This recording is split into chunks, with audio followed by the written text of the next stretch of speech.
Hello, guests. I'm the host, and welcome to the Silent Lounge.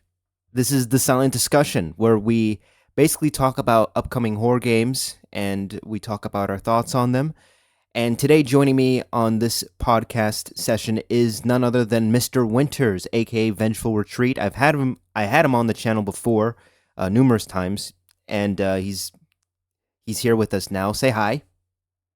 Hi, it's good to be back. I'm probably your audience's least favorite guest, so it's always a pleasure to return to the Silent Lounge. Thank you for having me. Yeah, and it's good for interaction. It's good. It's good for clicks and Yeah, need a little toxicity in your life, bro. Or you're not living. We do. So this is going to be the last podcast episode. I know I'm starting with a terrible guest on the last podcast episode, but this is the last podcast episode because we have something coming up in the pipeline. Should I say it, Mr. Winters, or should we just wait until the timing is right? Can I tease it? Let's wait for the official announcement. But yeah, we're moving on up to the east side. Yes. In a deluxe apartment in the sky.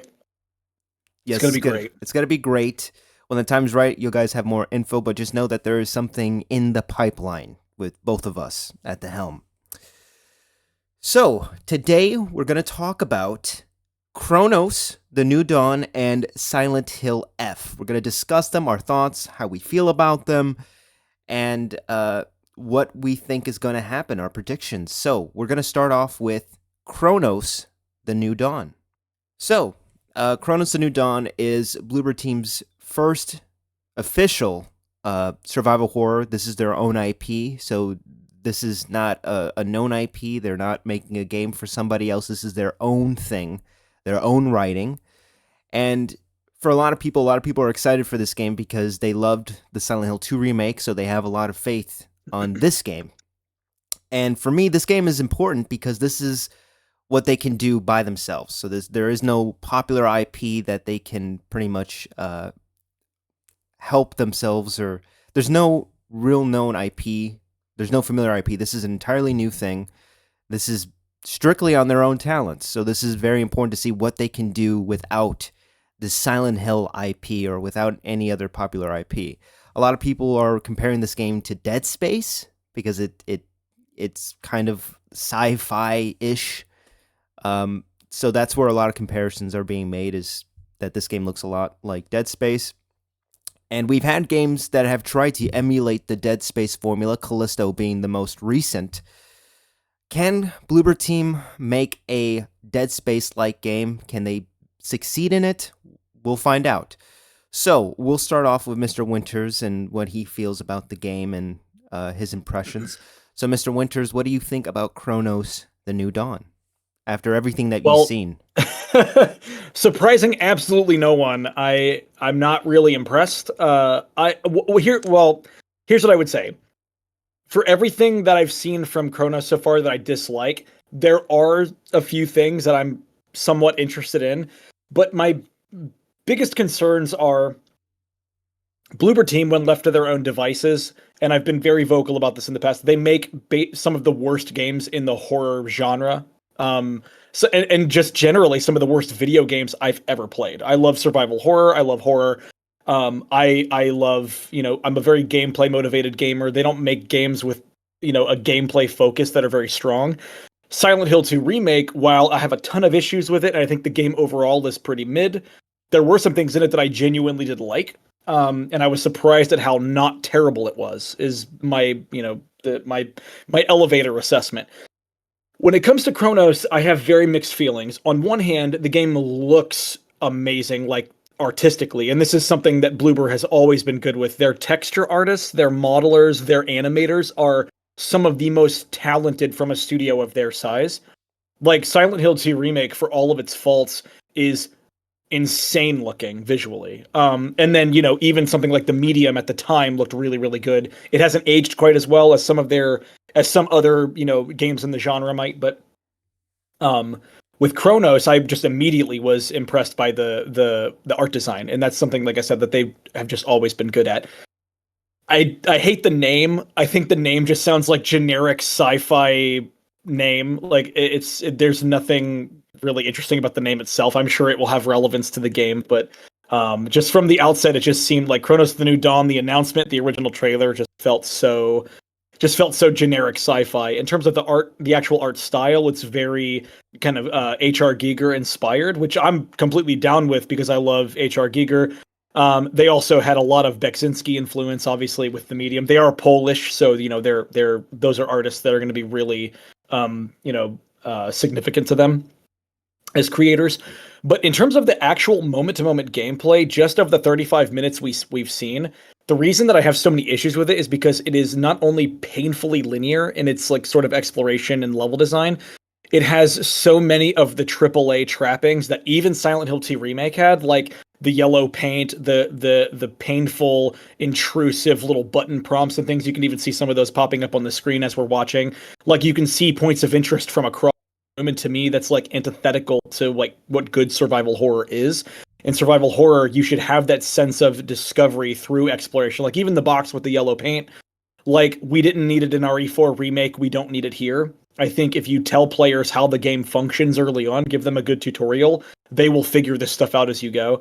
And stuff like that just stands out to me, and it really like it doesn't have me very excited. And it looks, in terms of level design, it looks closer to something like Callisto, which is not a good comparison for level design. That game is basically a straight line from start to finish. Um, but I like the art design. I think and the art direction. I think that stuff's really cool. The kind of juxtaposition of the contemporary environments and then the sort of Giger-esque sci-fi stuff. That's really fun and interesting. But in terms of moment-to-moment general survival horror gameplay, this just doesn't seem like it's going to hit the spot. Silent Hill 2 remake really didn't, even to a certain extent, and that was just because of so many changes that were made from the original. So that's general thoughts. I was a little more specific than I meant to be, but we can get more into it as we That's go. How about you though? so for me, I've I believe I've gone on record. If I haven't, I am now. I actually did enjoy Callisto. I actually did enjoy it. It was frustrating. I would say Callisto is a guilty pleasure for me.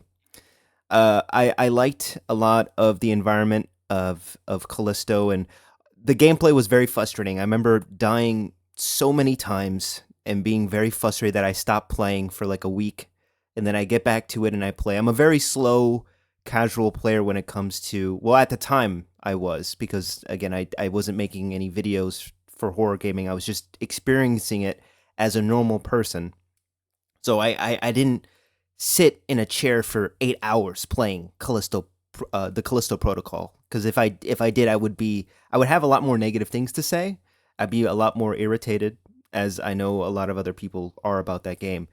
I liked the premise of the Callisto Protocol. With Kronos: The New Dawn, the premise that is being set up is something that I'm still trying to understand. Like, I understand that I've read the premise, I've watched a lot of videos on it, and it's like this sci-fi-esque game that the premise is that they're trying to go back in time to collect people's essence. That's from what I've heard, to my recollection. So I'm like 50-50 on the story. I'm like, I really don't know what's going on. I think that's good that I don't really know a lot at this point. I wouldn't want to be able to predict the ending, or to have a to see as the game is being predictable. So there's a lot of mystery in the game's premise. So that's very interesting. I do like some of the design of this game. Some of the environments I have noticed looks recycled from the Silent Hill 2 remake, and that's not a bad thing. I like you said, the Silent Hill 2 remake was visually stunning. I love the way that game looks, and Kronos: The New Dawn looks very sharp. I really do like that. I so I've played a few Bloober Team's games. I've played Layers of Fear. I've played the sequel, and I've also played what was the name escapes me. Observer. I did play the Observer, and I did like the atmosphere of the Observer. So I do agree with what Mr. Winters has said about their writing. The stuff that they did in the past. It was never really like, oh, this is one of the the horror games that is like the most memorable to me. I think I have a respect for games like The Layers of Fear because of what it did for me and my sister growing up. That was like that's like one of our very first horror games, and we had really good memories with it. Playing it now, it's like, wow, this game is not as good as I remembered it being.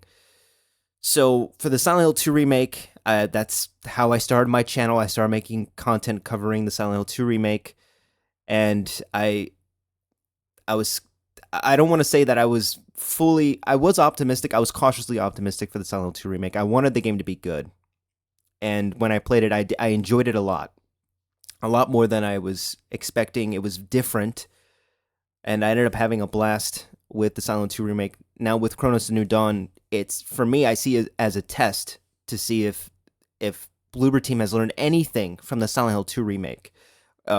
If they looked at any of the criticism that was made with the Silent Hill 2 remake and applied it to here, if they improved. Um, to the gameplay that we're watching right now, it seems that there are some things that remains unchanged, like Mr. Winters has pointed out. It seems very linear, which is something that, it really, it's kind of it's kind of a it's not good. I like to have explorable environments and to have different areas to go. I think when a survival horror game becomes linear, it loses its replayability value. So we'll have to see when the game comes out. So right now, where I stand with this game is that I think there is potential from what I've seen.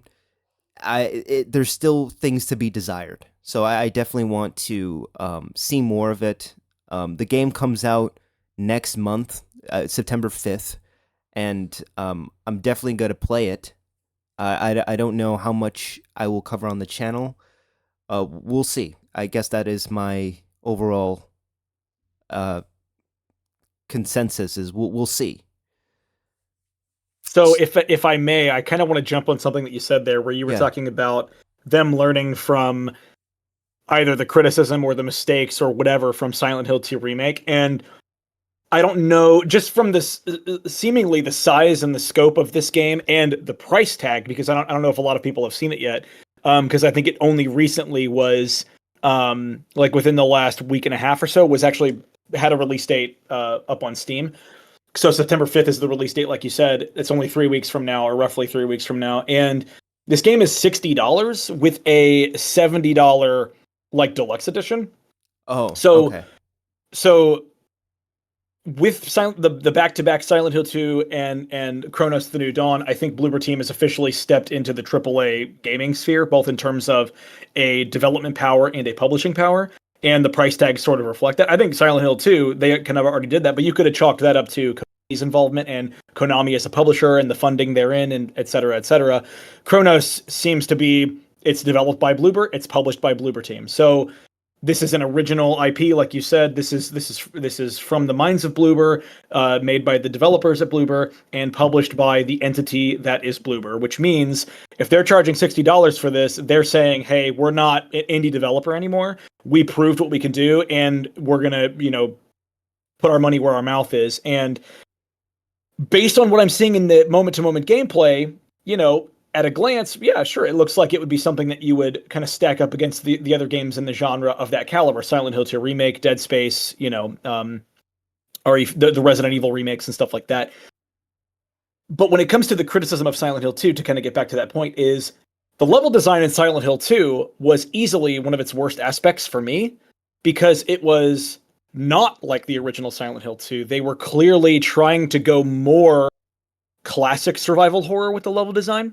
So it was far more moment to moment, locked door, back and forth, backtracking, unlocking shortcuts. There wasn't actually that much of that in the original Silent Hill games. I know a lot of people might not necessarily believe that if they haven't played the games in a while. They might just think it's a lot like Resident Evil. It really wasn't. The level design was actually quite different in terms of what your goals typically were and what the moment to moment exploration felt like, what that sense of discovery was like. It was very much about the puzzles in the atmosphere. It wasn't really as much about the exploration.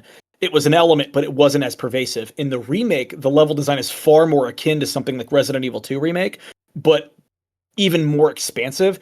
And I would even use the word bloated. I think the level design in Silent Hill 2 remake is bloated to a point where that game is basically unplayable on repeat playthroughs. It gets to a point where I just lose complete interest in getting through it. And the good things that game does is just not like the level design completely trumps everything else for me in terms of like replay value. Because survival horror is kind of built on replay value, where it's like when you know the crit path, the game is even faster, and you get through it faster, and you know where the key items are, and you know where this is that boss, XYZ. That's why speedrunning those games is so much fun. The speedrun world record for Silent Hill 2 remake is like 3 hours long. It's like as long as, if not longer, than the Evil Within speedruns. And if you know anything about speedrunning, you'll know that Evil Within is notorious for being one of the longest like survival horror games in terms of speedrunning. And Silent Hill 2 Remake is about that long. Whereas the original game, even on a first playthrough on like easy mode, some people will beat it in not much more time than that. So the comparison is wild. So going back to Kronos, the level design looks like almost the opposite of Silent Hill 2 Remake. It looks completely linear with no real meaningful exploration. Even one of the rooms they showed early on, you come to a locked door and the key that you need is like in the room right next to it. And then you just grab the key and you come out and you open the door and it takes like 5 seconds. And that could very well be like a tutorial. But even all this other footage, it just feels so basic. Like I brought Callisto up as a comparison earlier in terms of like linearity and level design and how bad comparison. And this feels very similar to that in terms of the actual level design. And that combined with like the yellow paint and the guidance and the prompts and honestly the underwhelming looking combat, the very sluggish mobility, I just don't have a lot to be excited for here. Yeah, And yeah. I don't know what else they would have learned from Silent Hill 2 Remake, because the best thing about the Silent Hill 2 Remake in terms of the combat is probably the melee. I think the melee combat felt really good, and the dodge mechanic was actually surprisingly well balanced and functional. It didn't feel like very janky, like dodge mechanics sometimes do in survival horror. So that felt really good. So I look at this and all I'm seeing is like ranged combat, and that doesn't fill me with a lot of like excitement, because the ranged combat in Silent Hill 2 Remake was just bog standard, like over the shoulder third person shooting at best. And this just kind of looks like that, but slower and less engaging, and the enemies don't seem particularly interesting looking or mechanically or visually.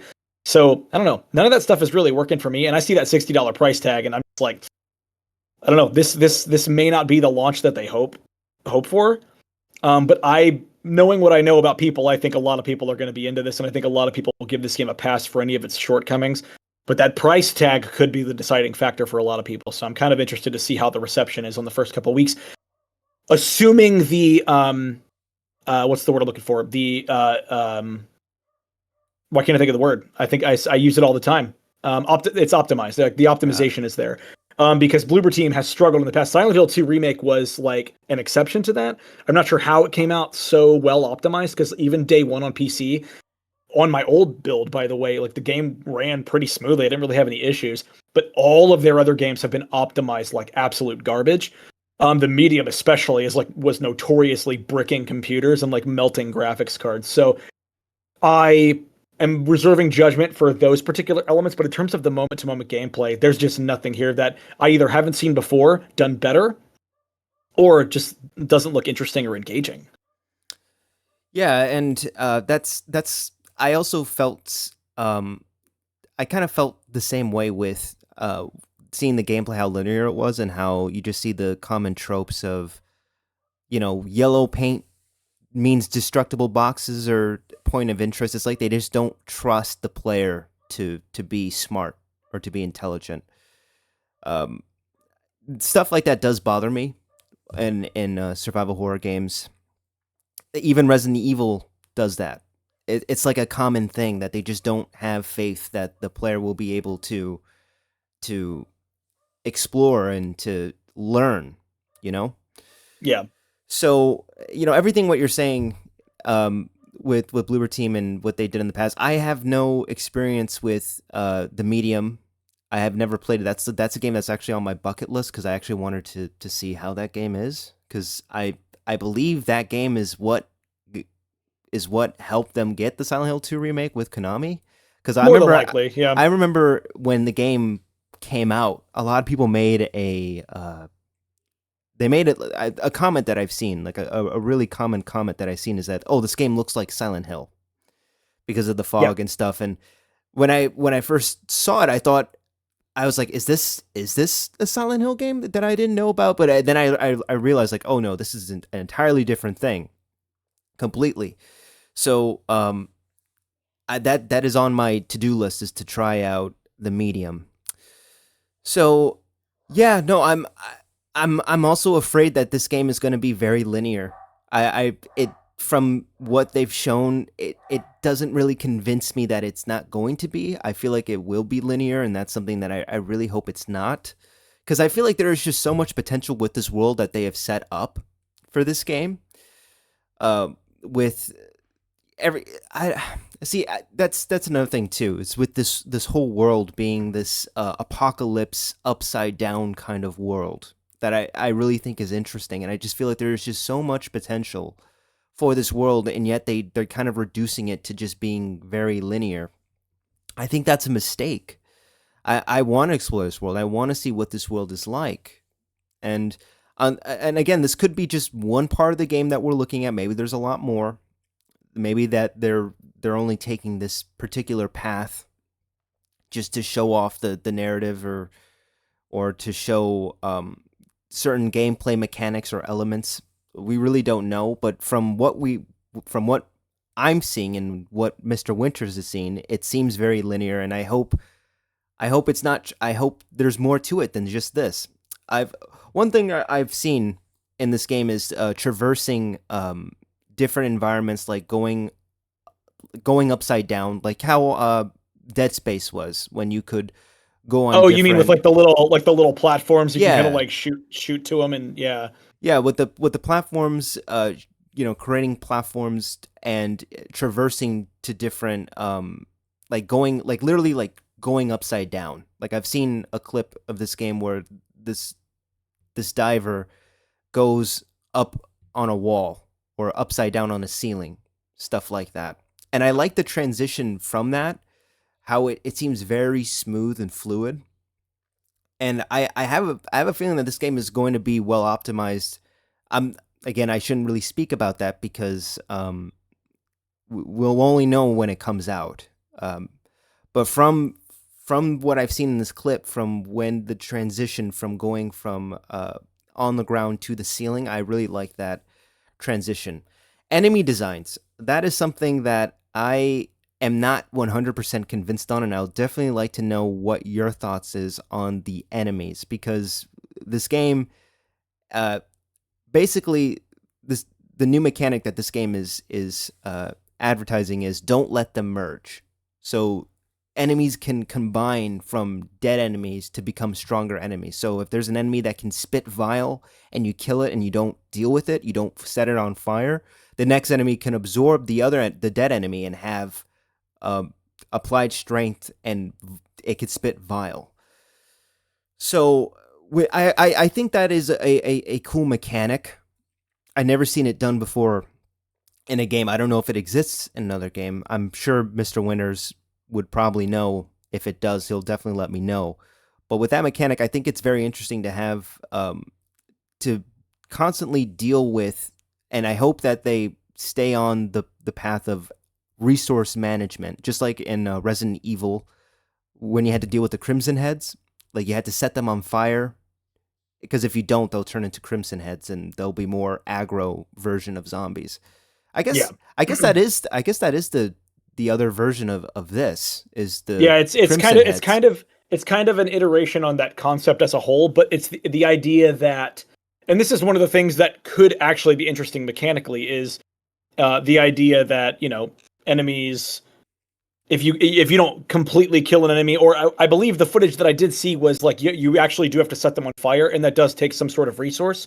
Like the traveler is what the character is called. The traveler Traveler. shoots like fire out of their like gauntlet or their gun or something.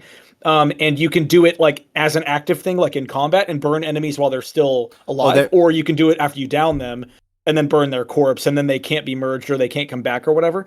Yeah. And that's a really cool concept mechanically. Like it's something that could have a lot of cool mechanical emergent kind of gameplay. The problem is if there's not enough mechanical diversity between the enemies, then having them merge doesn't amount to a whole lot. Outside of potentially being like a resource management issue where it's like I killed this enemy, but then another one, assimilated it, and now that one's stronger, but I spent so many bullets on that one that I don't know if I have enough to deal with this one. That could be kind of interesting in theory, but because of how linear the level design seems to be, how little there seems to be going on in general, and honestly, even from this footage, you just felt like how janky the combat kind of looks. I just don't see that amounting to a whole lot. I really don't. It's a cool concept. The execution is everything, though, and Yeah. I'm really interested to see if they can pull that off. But this footage doesn't really like fill me with a lot of hope, honestly. And with a couple of you're looking at this footage here on screen, right? So you have a couple of Yeah. enemies there. Um, and I really can't tell what's happening with this one here. It looks like that one had already like kind of merged with another one of the enemies, but like I don't really know what that amounted to mechanically. So I don't want to judge it too much because we're really not seeing a whole lot. I really want to see Yeah. what it's like when the game actually comes out. I do like that the oh yeah, there you go. So you can use your flamethrower like Yeah. an emergency sort And of get out of jail situation, and it costs a resource there on the bottom right. So that's cool. Like if you're gonna have a mechanic like that, there should be a resource attached to it. Like with RE4 Remake, you had the knife. They brought in the knife durability, which was awesome. RE2 and RE1 Remake, they give you the sub weapons. Like there should be a cost to that. That's a good choice. It just looks so janky to me. And one of the other things that I haven't seen a lot of people talk about is this game was obviously being developed at the exact same time that Silent Hill 2 Remake was. And considering how mechanically sound, regardless of how I feel about it, the game is very mechanically sound. Silent Hill 2 Remake was. So, considering how mechanically sound that game was, it doesn't fill me with a lot of confidence that this game is going to be that same level because they were being developed in tandem with one another. Unless Bloober Team really is that big now. Like, I can't imagine how many developers have taken to make both of these games side by side. Yeah. So, especially considering that they do have a lot of different mechanics in them. So that's, I'm one of the reasons why I'm trying to be as open-minded and reserve judgment as much as I possibly can, because considering that they were developed in tandem, it doesn't look terrible, but mechanically doesn't look very engaging. Exploration level design doesn't look very engaging. It looks incredibly linear. And to real quick, I wanted to make a point about linearity. Yeah. Linearity is such a dirty word. Like to say that a game is linear, it's such a dirty word, and it doesn't mean that a game is bad. RE4, both original and the remake. The remake's a little less linear. There's a lot more optional kind of exploration. But like Resident Evil 4 is the gold standard for this type of game, right? This more modern survival horror approach. That game is linear as hell, but it is one of the greatest video games ever made because the moment-to-moment gameplay, combat, like the exploration that leads to like finding treasure, upgrading weapons, and that whole resource loop of kill dickhead to get money to upgrade gun to kill dickheads better. That gameplay loop is so addictive. You don't even really notice the level design being so linear. You really don't, because the combat arenas are so well designed and all that. So linearity is not a bad thing. No. However, you need to find a balance because Silent Hill 2 Remake was way too far in the other direction. The level design was so bloated. The game is like unplayable for me for like additional playthroughs. After that first playthrough, it's just unplayable. But like RE4 Remake, for example, or even the original RE4, I'll still go back and play those games, and I'll sit down and I'll just beat it in an afternoon, and it's incredible. It's so fun. It's so engaging. It's so fast paced, and not that a game can't, a game has to be fast paced. A game like this can be slower paced, but the mechanics sort of call for something a little more fast paced. Like Dead Space is sort of the, if we're going to talk about any comparison at all in terms of the aesthetic, right? Dead Space is quite fast paced, more so than even RE4 was, right? It was like RE4 in space, but faster, and the enemies are more aggressive, and there's more going on at a time, and you have more unique tools at your disposal. This, it seems like you don't really have a lot of unique tools at your disposal. It's like the flamethrower thing is designed for either disposing of bodies or as a get out of jail free card, and then you're just shooting enemies in linear settings. Yeah. And So Yeah. Linearity in this case, I think, is a bad thing. Oh, here we go. AAA, hold the button to move the lockers. Yes, I love it. I love it. Thank you. Thank you, AAA gaming. It's so good. Um, and I know before people say, oh, they did it in RE2 and RE4. Yeah, yeah. Those games are incredibly engaging every second that you're playing them. So stuff like that is not nearly as big of a deal. But in a game like this, like you need more. I don't even know what it led to. He just walked into another room. This looks like a place in the Medium, actually. But I think that was based off a real place in Poland, so maybe that's why. Because Well, I think these are inspired by real locations actually, this in game does take place in Poland in So the then, so 80s. then, yeah. So there's probably going to be some similar architecture and design elements. Yeah. So I didn't mean that as a negative thing. It's just Yeah, that yeah. coming into that room looked really familiar. Yeah. Um. So yeah, linearity is not necessarily a bad thing. In this particular case, it looks like it's going to be a bad thing. Yeah, and that's perfectly reasonable. Your criticisms are reasonable. And that's another thing that I wanted to bring into light is the combat, melee combat. We haven't seen any of it at all. I don't think there is from the videos that I've seen and journalists of what they've played, because they've got their hands on this and they played it, and from their impressions is that there's not really melee combat, which is very surprising because the Silent Hill 2 remake had very good melee combat. I adore the Silent Hill 2 remake melee combat. It's like one of my favorite melee combats in a survival horror game. And even after playing, I still have yet to beat Dead Space. I have played Dead Space. I really do enjoy the Silent Hill 2 remake combat. It's one of my favorite things in the world. So I was very shocked and surprised that this game doesn't really have that level of combat. I don't know if it will, if they're just playing a portion of the game this is before the character gets a melee weapon or something like that. Because again, it looks like this is almost the beginning of the game that they're showing us. We don't Yeah, it really could know. be. Yeah, we So don't. I'm hoping that there is a melee mechanic in this game. I think it would benefit a lot from having melee because, like you said, if this is a game where you're just shooting things from a distance, it can get old very quick. Another thing that we don't really know about is the game length. How long is this game going to be? Is it going to be 8 hours? Is it going to be 10 hours? Is it going to be 15 hours? Because the criticism that I agree with that you made about Silent Hill 2 remake was the length, was the pacing. As much as I love that game, there was like a lot of padding that I thought was very unnecessary. That really dragged the game down a bit. I hope one of my hopes is that they don't do it again for this game, where it's like they had a very good strong start and then they just completely just stretch a game out way longer than it needed to be. So Yeah. I hope that's not the case. And if there's no melee combat and it's just shooting, I just know for me it's gonna get very old. I know it's something I don't mean to interrupt you real quick. Can Yeah. you look at the video and just look at this enemy and how like just generic it looks like an enemy from RE5. Like it just looks Yeah, like yeah, the Ouroboros virus or something. yeah. I was The gonna enemy make a comment. designs in this game are so uninspired. They're like barely on par with like the Callisto Protocol. They're so bland and generic. Yeah, I was And gonna make that comment. I was actually gonna make that comment as I was watching this gameplay. The I enemy didn't mean to designs, interrupt you. It no, was just that's like fine. it was so It was so noticeable. apparent, That yeah. enemy, yeah.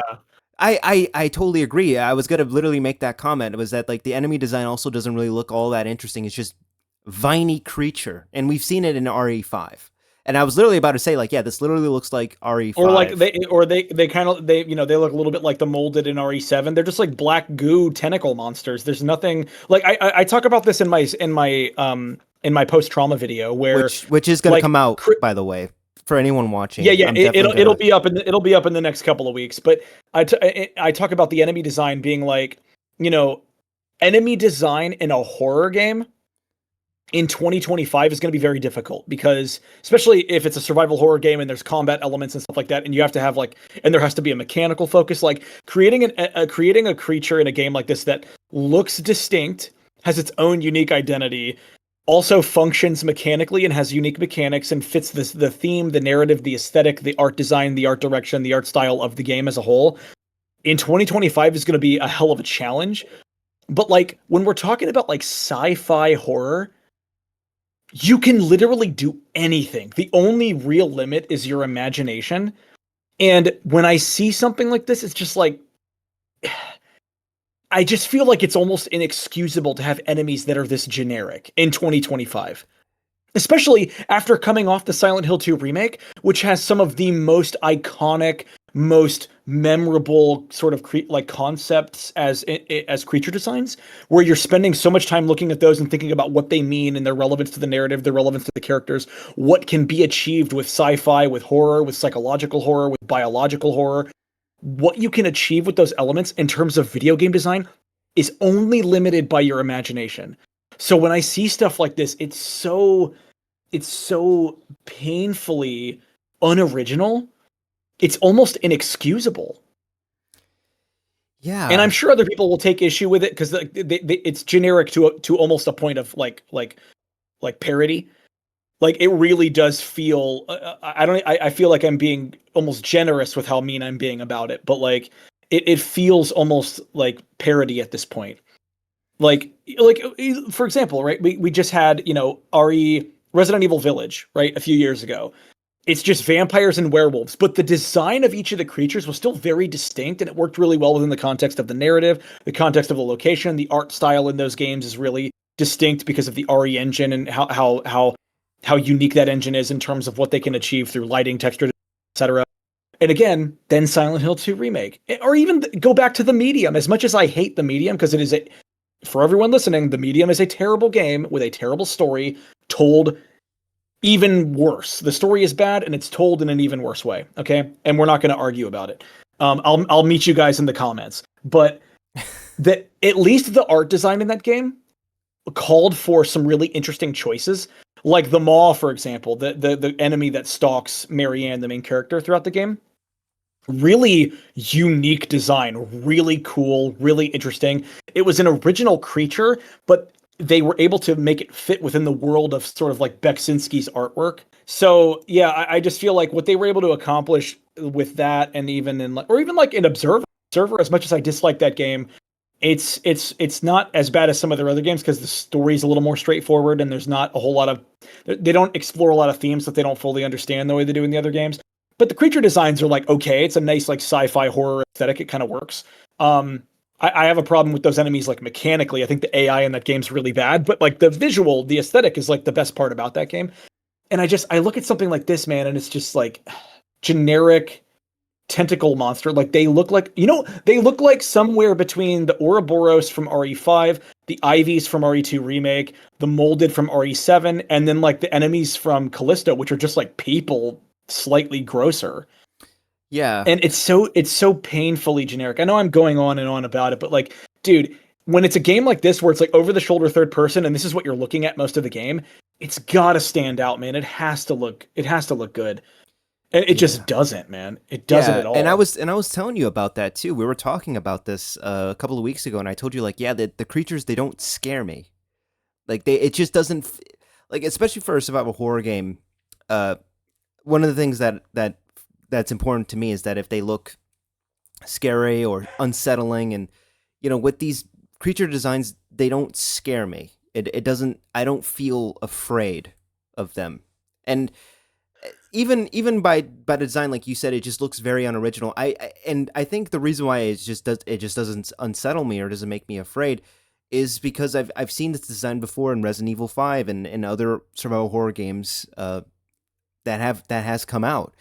Maybe well, playing it while I play it, I'm probably gonna have a different experience because maybe it's what they're going to do that's gonna make me afraid, not the way that they Yeah, look. maybe yeah, playing it it will obviously feel different than it does when we just watch the footage here. Yeah, so I'm not gonna say Yeah. that like this experience doesn't look scary. It's just for the creature designs. I agree with you wholeheartedly. Is that they don't look unique. They don't. It's like the creativity is not.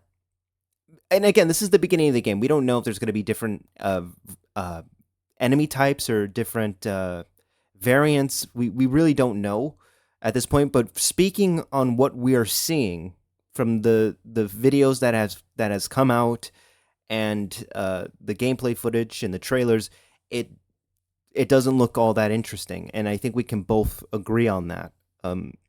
Is that the Yeah, enemy designs are to be desired. yeah. So I yeah, well, can I don't want to take up. I feel like I talk a lot, but I yeah, wanted that's to okay. I wanted to draw people's attention to one example. Okay, Resident Evil 2 remake. Okay, the 80% of the enemies in that game are just zombies, right? Right. They're just zombies. We fought them a million times before. Yet Capcom made zombies not only scary again, but maybe the scariest a zombie has ever been in a video game. And then in terms of the aesthetic, the body horror, the attention to detail, the dismemberment physics and all of that stuff, it might be the best zombies have ever been done in a video game, period. Okay? They're just zombies. They're just zombies, okay? But Capcom nailed it They in did. every possible regard. I don't think they could have done it any better than they did. Okay? So that is sort of one aspect of my argument where it's like I'm using that as an example where we've taken something very basic that's overdone and we've made it terrifying again. Like one enemy in that game, even on normal mode, is a threat. It's awesome. Then, like I said, on the sort of other side of that, right? You have the generic enemy that's been made scary again. Then you have something like Silent Hill 2 remake where these developers should have experience spending hours and hours and hours looking at concepts and development and animations and all these other things of these enemies that are really distinct, unique, iconic, that are also different mechanically. Fighting each enemy in Silent Hill 2 remake was very different. Right? What attacks to dodge when, like, all of that stuff was far more methodical and very well thought out. Every enemy felt different to fight in Silent Hill 2 remake, which is crazy to say about a Silent Hill game, period. But that was one of the strengths of that game. One of the very few strengths of that game was how different each enemy felt mechanically to engage with. So, with all of those examples and all of that experience, when I see this and I see probably the most generic creature designs I've seen in a video game in I don't even know how long. I rip on Post Trauma for having sort of uninspired enemy designs, but they're not generic. Uninspired means something entirely different, right? This is like generic humanoid sci-fi zombie monster. Like it's the worst version of it. Period. Yeah. So that wraps up our thoughts on Kronos: The New Dawn. Now we're gonna transition Oh wait, hold on. to Sorry, real quick. yeah. Sorry, I just wanted to say like a final thought on Okay, go ahead. the same thing I said about Silent Hill 2 remake. I'm happy to be wrong. I'm gonna go in with an open mind. I'm just commenting on what I see now. I'm gonna go in with an open mind. I want the game to be good. If the game comes out and the moment to moment gameplay slaps and the survival horror gameplay is there and there's resource management and inventory management and that exploration, like if all that stuff works, cool. Bloober will get a thumbs up from me. So Yeah, I'm not a hater. People think I'm a hater. I'm yeah, not a hater. I am and I can only analyze what they give me. What they've given me is incredibly underwhelming. yeah. Although this is kind of neat with a little gravity section where you're like pushing stuff Yeah. out of the way. It's That's kind of one of fun. the things I do like too. Yeah, Anyway, and I just I'm want to on. give my final closing thought on Kronos if you want to, give yours. Sure. Yeah. I agree too. I'm not a. I would never want a game to fail. Like I've never wanted a game to fail. I've always wanted the best for a game, like the best outcome. Because if a game sucks, we're losing. We're not gaining anything from it. There's nothing to be gained from it. We're losing out on an experience. So I would always want a game to be good. No matter how I feel about it, I want a game to succeed. I want to be proven wrong. Um, Mr. Winters, when Silent Hill 2 remake was being teased, and when we saw a whole bunch of advertisements, you were like, "This game is gonna suck." This game, Yeah, you were very like against the game, and then when the I game, was the biggest hater in the world. Yeah, yeah, and then when the game come out, you were very surprised. You went from yeah. I someone mean, that said that this game was gonna like fuck, like it was gonna be dog shit, and you went yeah. out going like that was actually decent, and that's like that's actually kind of huge Yeah, coming from for you. me to for me to say that Silent Hill 2 remake is not terrible is a huge is I know it sounds like a backhanded compliment, but it is a huge compliment from me.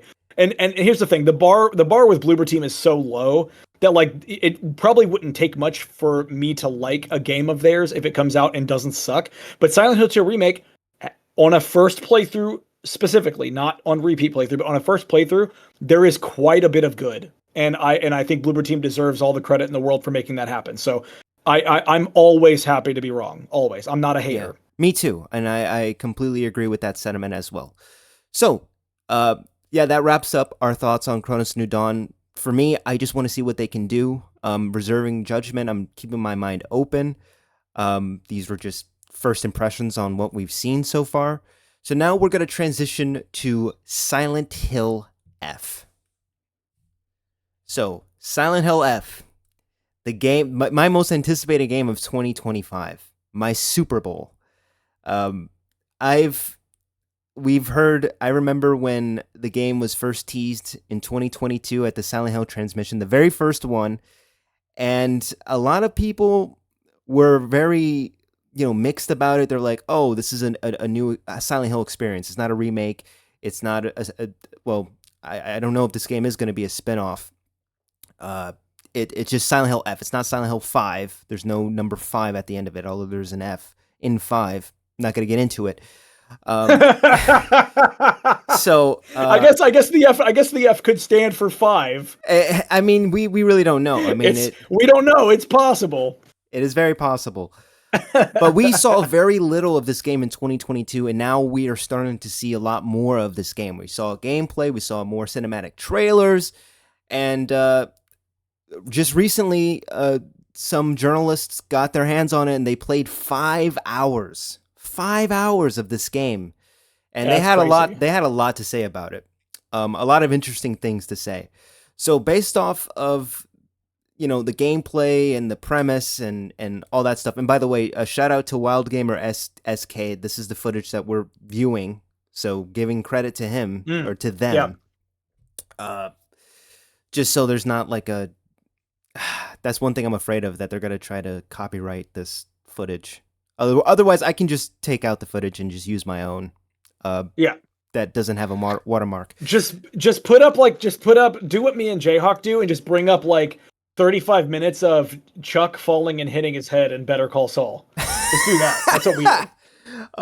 We'll just put up 30 minutes of him falling and hitting his head on a loop. It's amazing. That's like our Subway Surfers.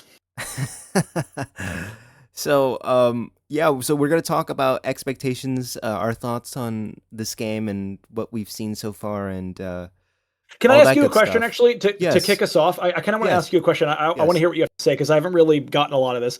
Why is this your most anticipated game of 2025? I'm genuinely curious. Oh, thank you for asking. It's my most anticipated game because this is the very first game to be a Silent Hill game not taking place in Silent Hill. So this is a completely new experience, a fresh experience.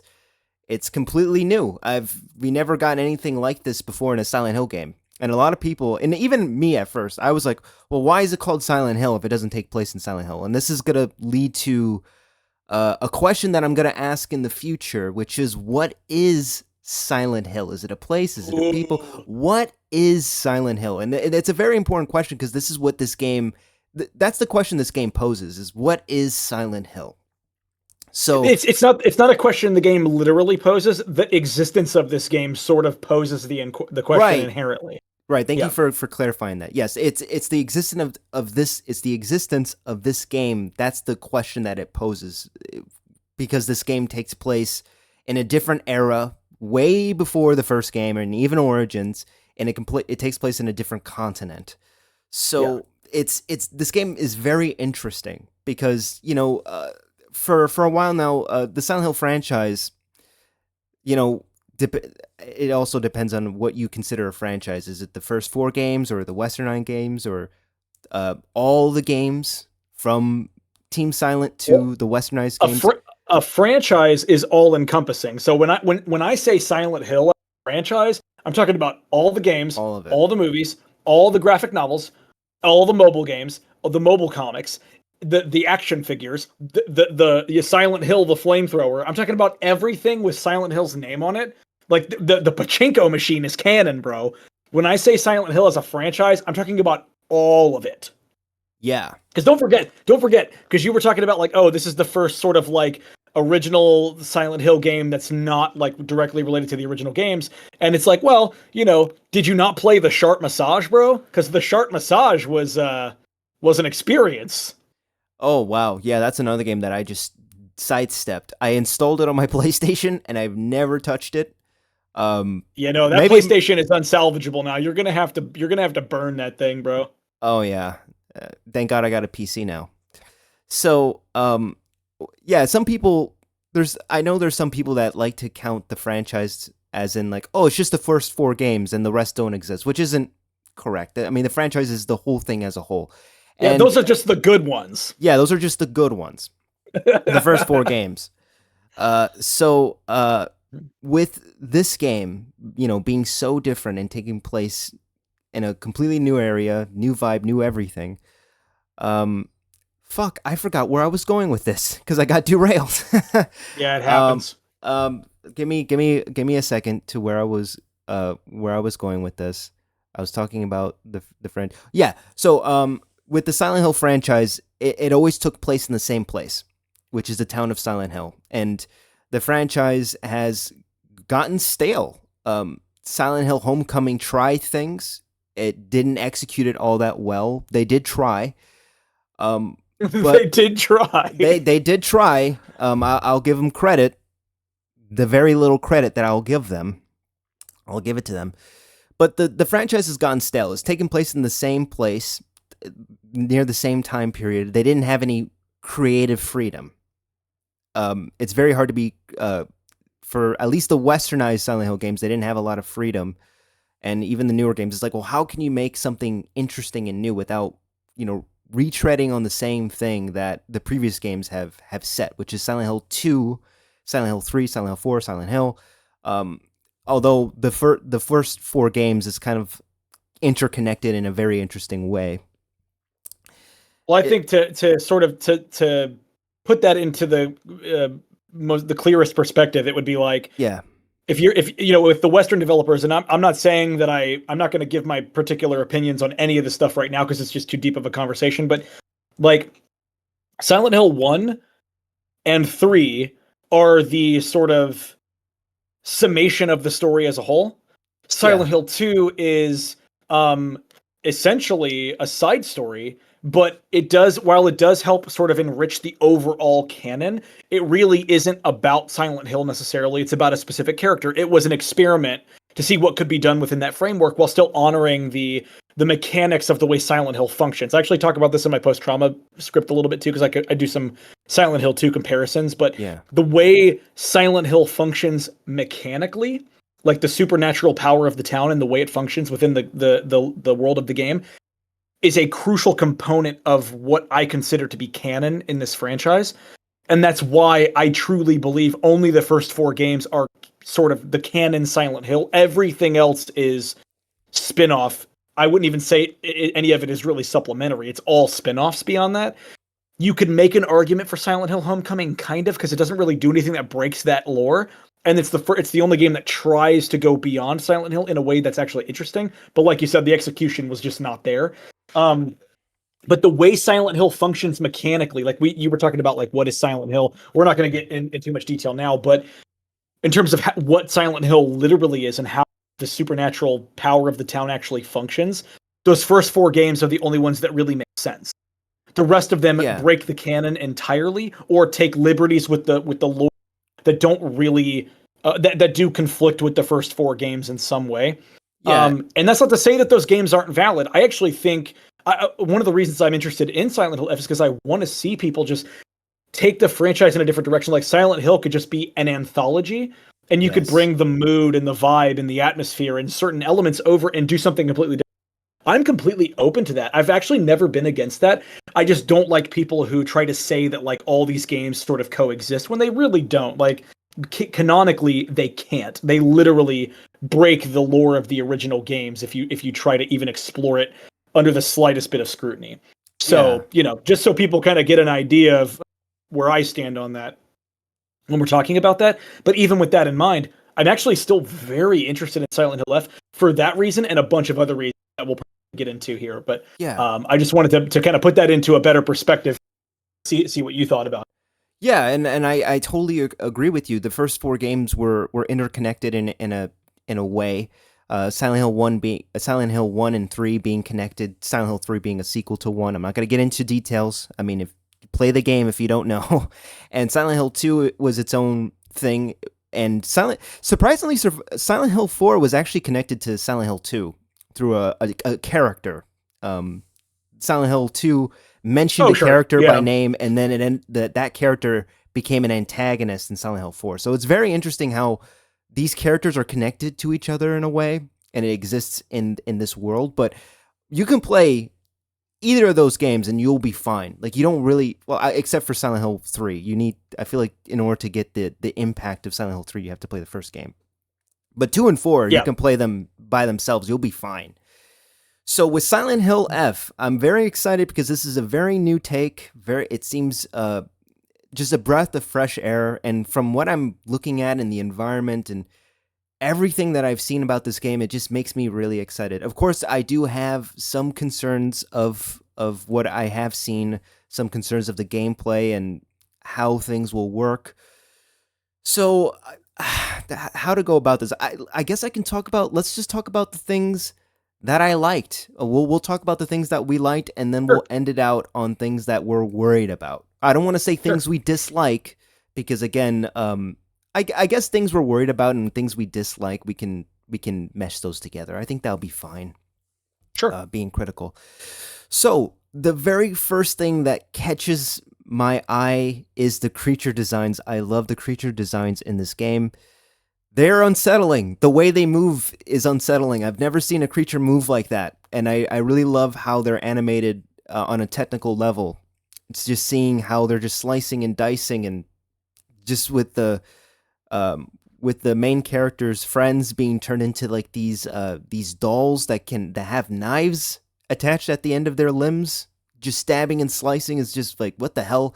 And then you have mutated Patrick Star, as I like to call him, or Oh, yeah. The big Starro boy. from Suicide Squad. I'm glad it's not Pyramid Head, a Japanese Pyramid Head. Although he does have a knife, a giant kitchen knife. It's Yeah. still For very a hand, looks like a giant knife instead of a hand. Yeah. yeah. I'm very interested in just the creatures and the overall theme of this game, which is finding horror in beauty. And right now we're just seeing Hinaku's face peel off, which is just oh my god, it just makes my skin crawl just seeing body horror like that. I really do like the creature designs. Even when we first saw the teaser, when at the very end of the teaser and you just see her face just peel off, I was like, this game has Yeah. potential. This game has some serious potential.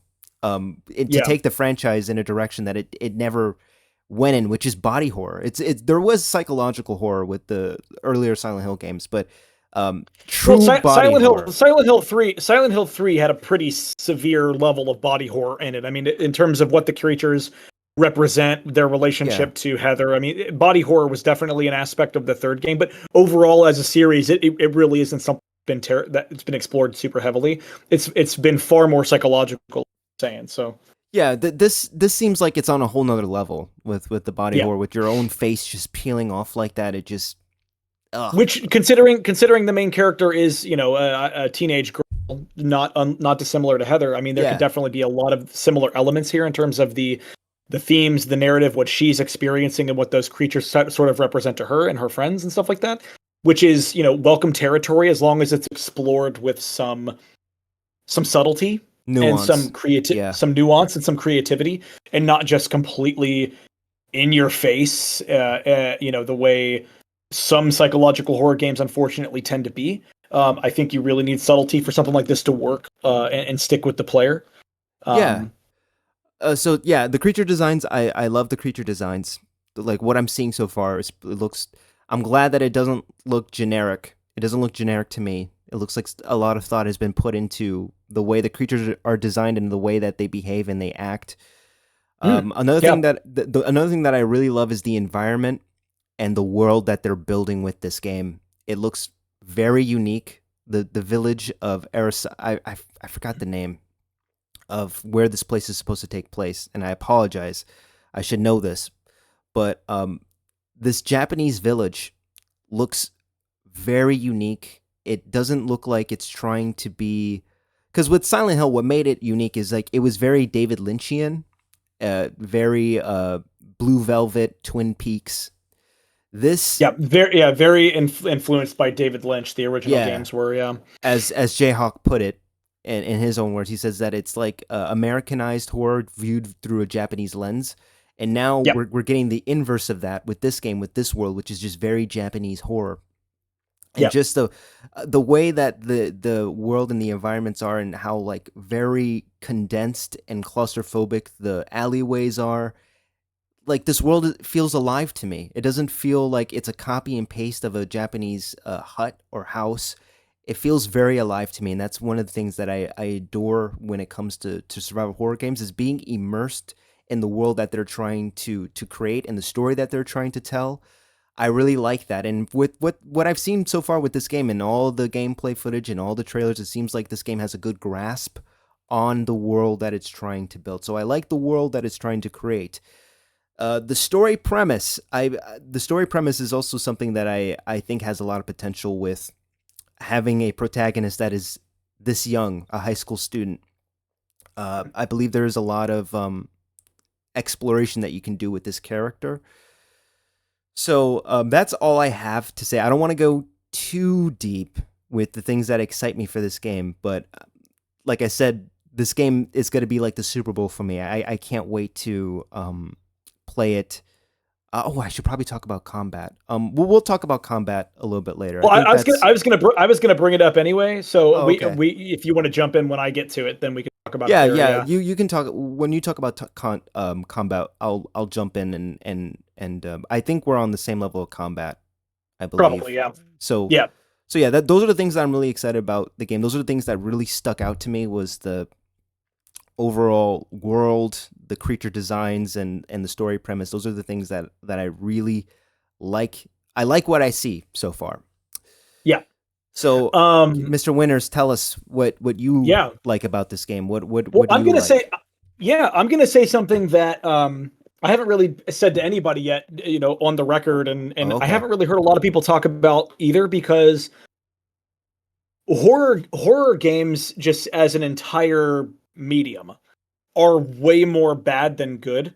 Like, most horror games are dog shit. Like, go on Steam and just go down the endless deep abyss of Unreal Engine asset flip haunted house walking simulators, and it's just endless, right? It is so many bad games, and then you have people like Bloober Team who just make historically bad games, right? So even the people who are notable, developers who are notable, contribute really nothing in terms of iteration, innovation, nuance, creative game design. There's really so little outside of, like, you know, some remakes in the AAA space, and, you know, a handful of solid indie games there's just not a lot of good horror games, period. And I've always felt that way, and it feels like it only gets worse and worse over time. But more specifically, there really isn't a very strong Japanese presence in horror gaming. Like, outside of some um smaller developers who are very prolific and make like just short little horror experiences, since like the Fatal Frame franchise was really like at peak, because the last couple games haven't been that great. Since the Fatal Frame franchise was kind of at its peak, that's sort of like old school J horror aesthetic and atmosphere and design. Like, we haven't really seen a lot of that. So I'm a big fan of Japanese horror, like an enormous fan of Japanese horror. My favorite films are Japanese horror films. Like, I've always been a huge fan of Japanese horror, just, in terms of the media, the culture, and everything.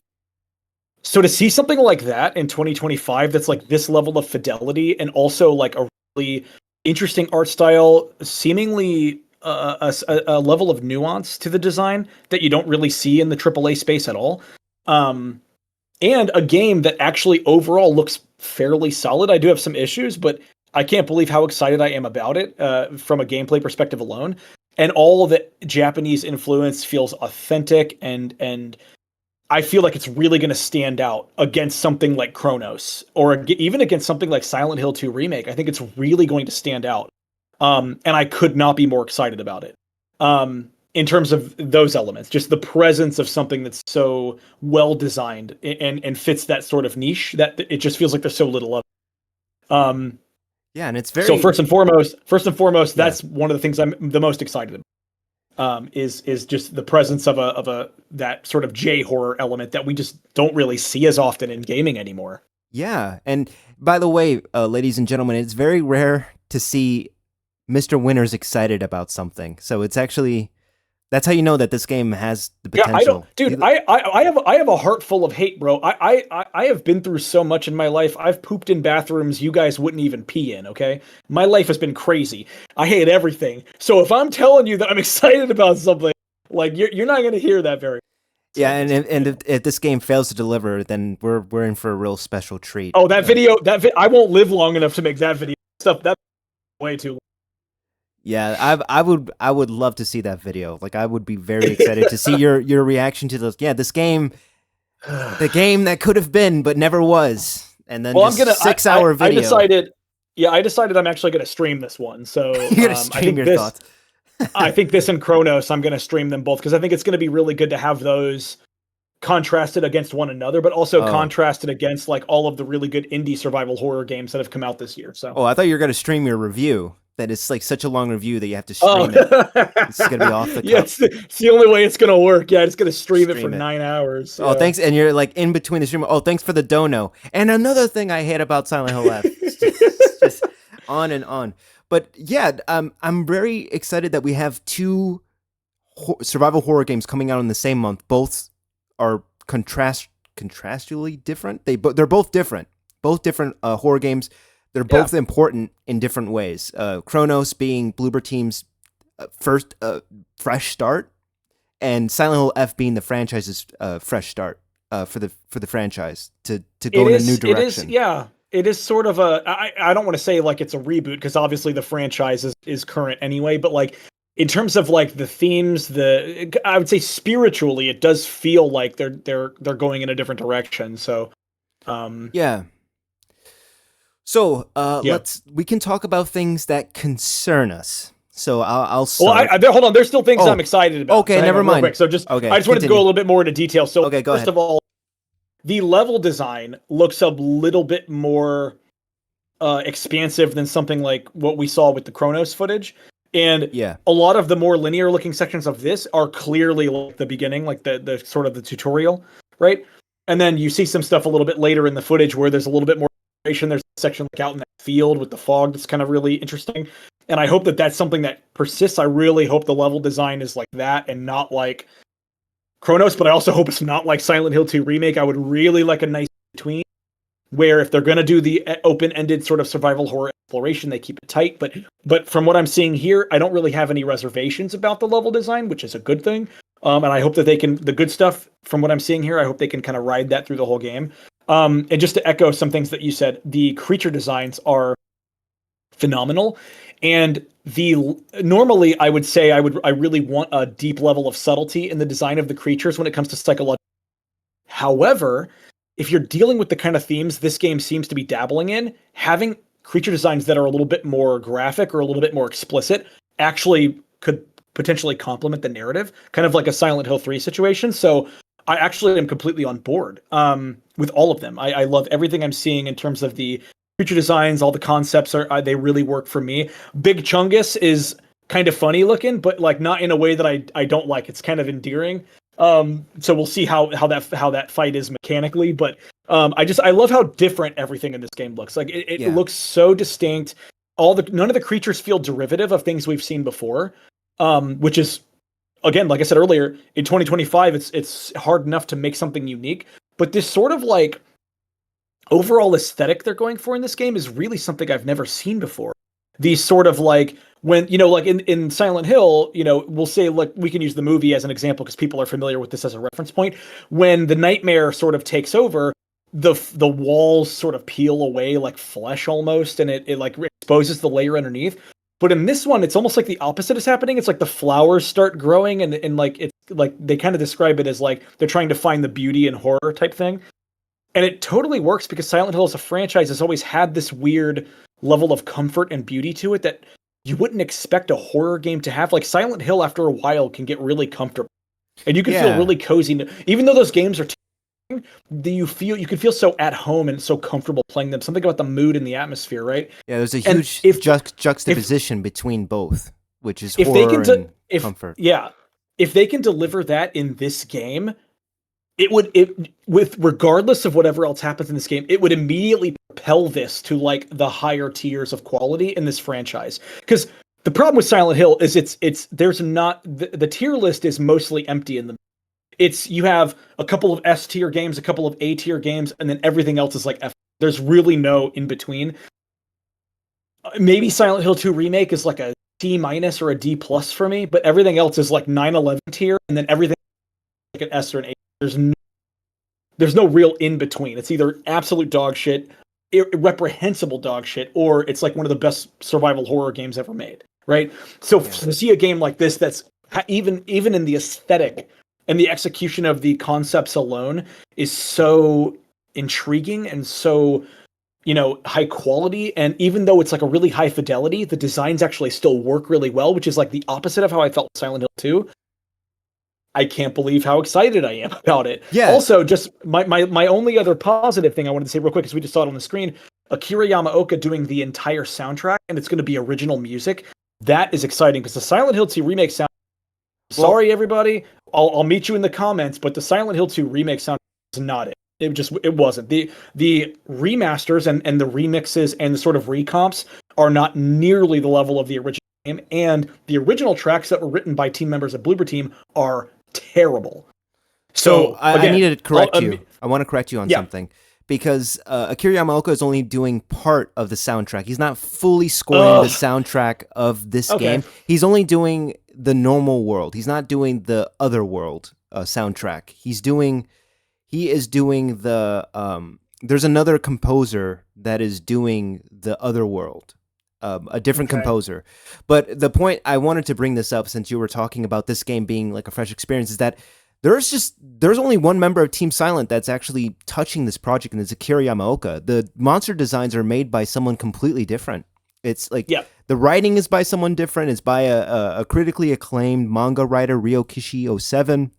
Yeah. The developer studio that's helming this is Neobards, which I'm very surprised that they were able to pull this off just by the presentation that I'm seeing. I did not expect this to come out of them at all. Like I was not expecting it. So this is again. Well, this is made and just by, to add to that real quick, on top of having like a sort of renowned writer who is somebody who actually has some accolades, the artist who is the one who did all the concept art, like the creatures and the characters and stuff like that, is an artist that goes by the handle of Kara on social media, and they are responsible for all of the other sort of concepts in terms of the creature design, the visual element style. So you have like these two, kind of like a Team Silent situation where you have these two sort of like experts in their field, or people who have like a distinct perspective in their field, brought in to help craft this unique thing. Right? So it's we haven't really seen anything like that since the Team Silent days.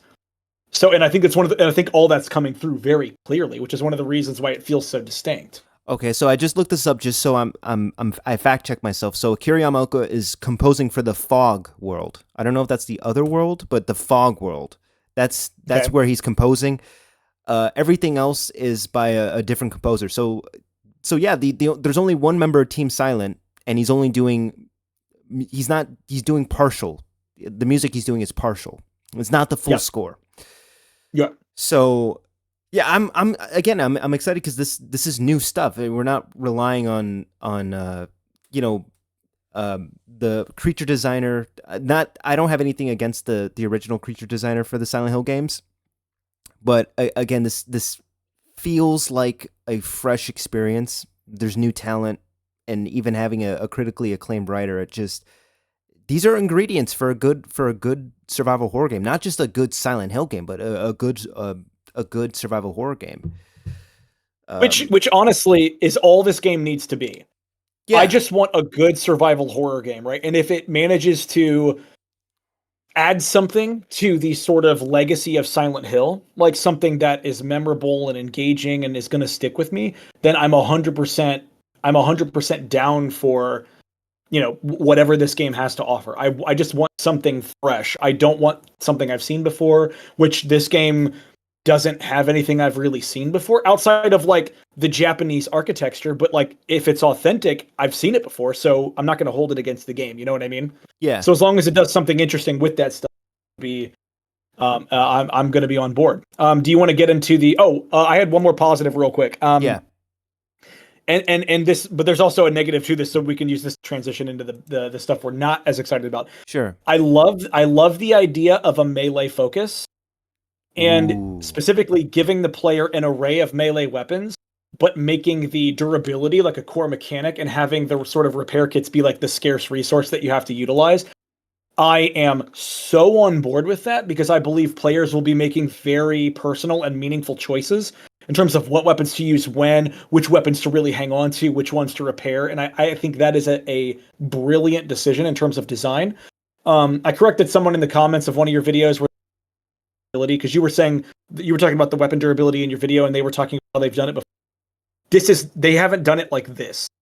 Like any weapon, any of the games that had the durability feature before, they also had guns as an option.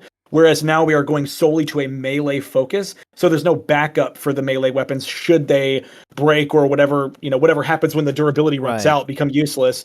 So this is something entirely distinct for the franchise. We've never seen this specifically, and I am 100% on board. One, because I want a survival horror game to really lean into the melee and try to get it right, because nobody has nailed it yet. RE4 Remake came close.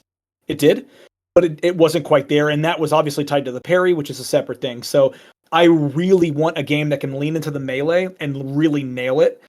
And in terms of the mechanics, the resource management, and the combat, so far, they're doing that, and I really hope the execution is there. However, and now we can pivot into the negatives, the Yeah. combat looks a little, I don't like the word janky, but it looks a little janky. Like there's not a lot of Yeah. like feedback on the attacks. Enemies don't really react to being hit sometimes, and I even back in like Silent Hill 2 original, enemies reacted to getting hit. Like so it's weird. Like we're about to see some combat Yeah. here, right, in this footage. So like you see And the particle effects. I'm not a fan of how slow the enemies react to things. It just feels really odd. And I'm yeah. hoping that's because this is like an older build of the game they're showing off. Right?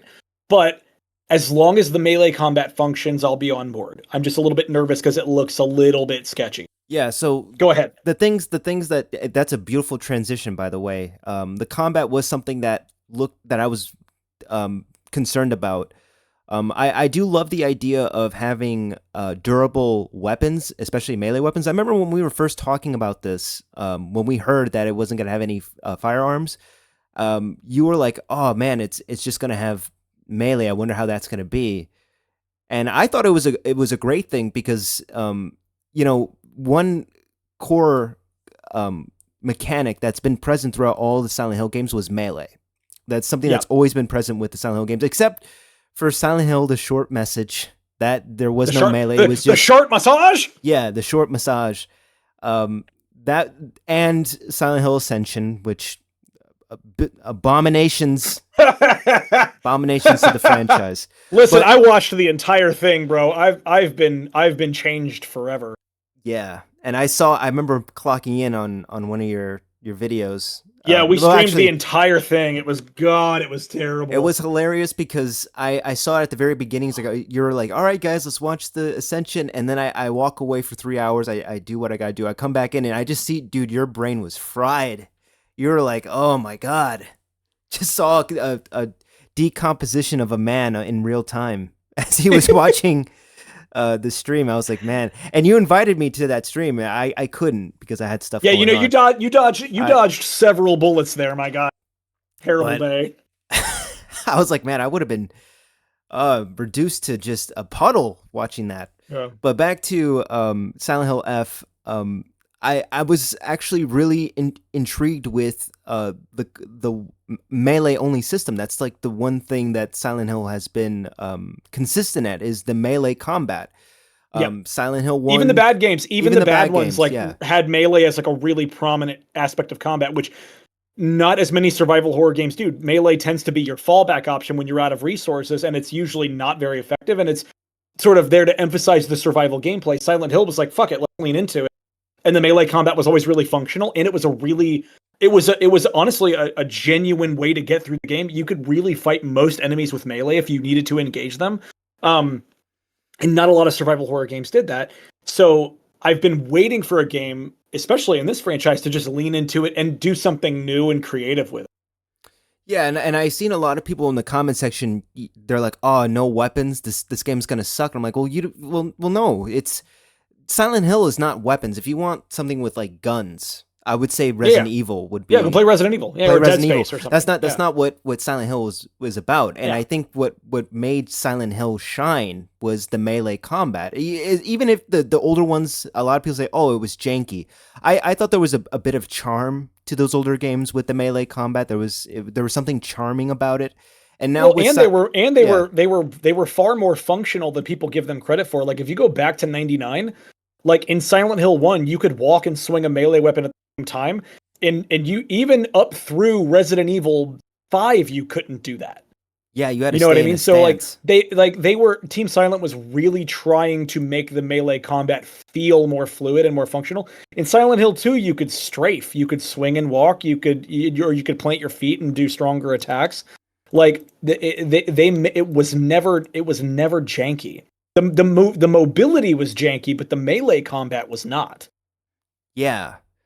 So that's my response to people that are really bummed about this game not having weapons. I'm like, well, this is what Silent Hill is strong for. It's the melee combat. That's like the one Yeah. thing that all the game. I don't want to say all the games, but it's a consistent mechanic It's a that has been. staple. It's a Yeah, staple it's a feature. staple. Yeah, there we go. Yeah. It's a Yeah. staple, and I was really excited to. I'm like, wow, that this is really interesting, and it also makes sense for the time period that this game is set in because weapons guns are illegal at the in this time period. So that again, for this game to even work, Yeah. it makes sense. I'm glad that she's not holding a mini Uzi or She's got an assault or rifle. an assault rifle. I'm actually really Like, glad that this game has restraint. I think that's a good thing.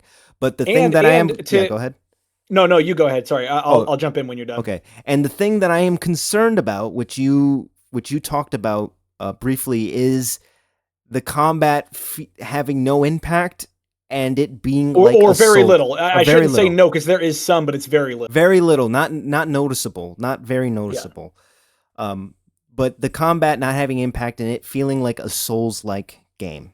And that's one of the main concerns that I've seen throughout all my videos. I've seen it in a lot of comment section is that the combat has no impact. Well, not no impact. It has very little impact and it feels like a Souls-like game. And in a world that we're currently living in, Souls-like, they're very common. We Dark Souls, Bloodborne. Listen, you're talking my language, bro. Like Yeah. Souls So games are this some of my is favorite outside of survival horror. Those are, I'm yeah. telling you right now, these have outside of a lock-on mechanic, these have nothing in common. Yeah, so this is Like just straight up. Yeah, this is Mr. Winter's world. I have no part in this world. Like I've never played a Souls-like game. I've never played a Dark Souls game. I've been steered clear away from that world. So Mr. Winter's Yeah, I don't think you would be into the. I think you're doing the right thing by staying away. Okay. So Mr. Winters has a lot more experience in this world than I do, especially with a Souls-like combat.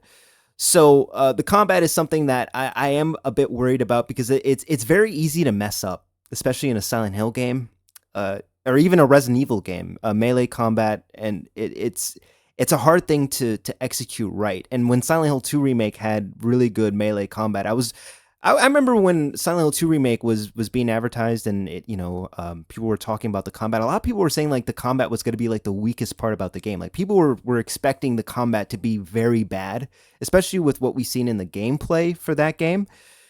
So, and then when the game came out, people were blown away by the combat and how well and fluid it was. And I'm hoping that's the same case with this game. I'm hoping that the combat is very strong. Um, I hope it's one of the highlights of this game, and I'm very concerned because of, again, it's very easy to mess up combat. Callisto Protocol, Mr. Winters knows all about Callisto Protocol. With how that game executed its melee combat was very bad. I know you'll go into it a lot. Like if we start talking about Callisto, this video is gonna be 7 hours long. We talk about Well, Callisto. let me jump in here. I want to talk about the mechanics a little bit because I Yeah. want to make sure that the distinction is very clear, and the way these things function is I just want to make sure that we're understanding each other, right? Okay. People in modern in 2025, right? In August 2025, people see a character with a melee weapon and a lock-on icon on an enemy, and they will immediately think Souls-like because Demon Souls and Dark Souls more specifically, sort of iterated on and repopularized the Z target.